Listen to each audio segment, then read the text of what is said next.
যাত্রীদের কোনো ক্ষয়ক্ষতি হয়েছে কিনা জানাবেন। আগুনের সূত্রপাত কিভাবে, বাসের কি পরিস্থিতি জানাবেন। নড়াইল রোডে, সেই রোডে আসলে একটি যাত্রীবাহী বাসে হঠাৎই আসলে অগ্নিকাণ্ডের ঘটনা ঘটে এবং এই সময় আসলে সেই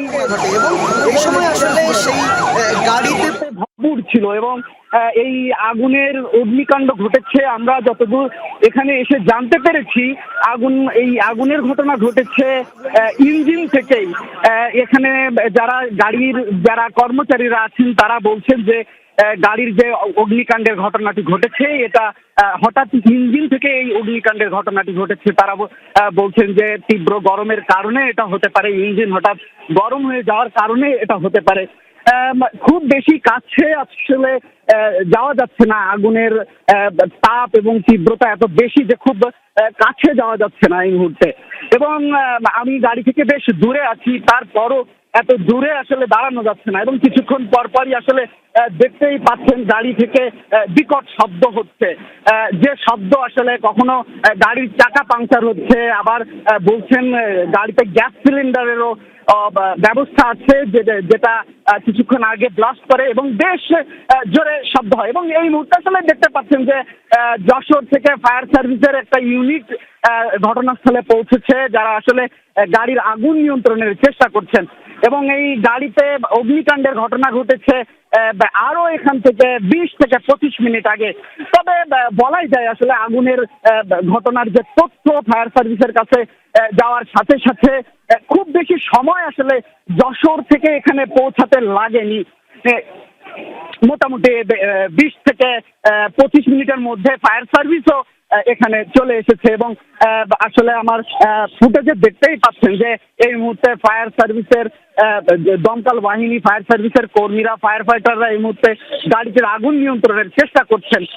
এবং এই গাড়িটি আসলে নড়াইল থেকে ঢাকা পর্যন্ত চলাচল করে। গাড়ির নাম আমি যতদূর জানতে পেরেছি নড়াইল স্টার।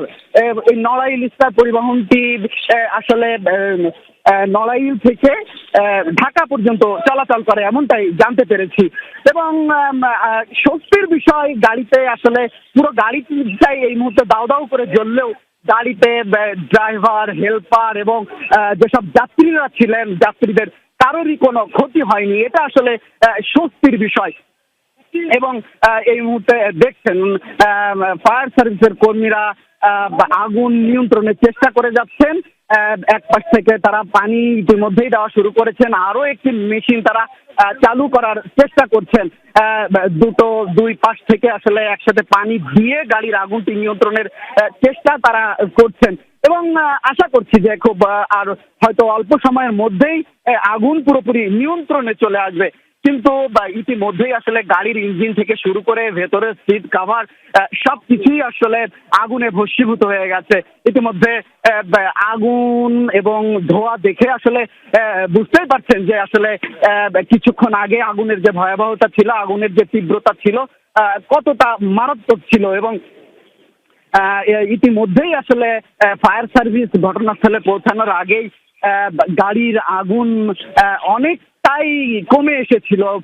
শুরুর দিকে আগুনের যে তীব্রতা ছিল, একই সাথে গাড়ির টায়ার ব্লাস্টের যে শব্দ ছিল, আশপাশের মানুষও বেশ আতঙ্কিত ছিল। তবে ফায়ার সার্ভিস আসার পরে আমরা আসলে দেখছি যে আগুন আসলে অনেকটাই নিয়ন্ত্রণে চলে এসেছে এবং এখন মূল গাড়ির মধ্যেই ফায়ার সার্ভিসের কর্মীরা আগুন দিচ্ছেন। এবং এই আগুনের ঘটনাকে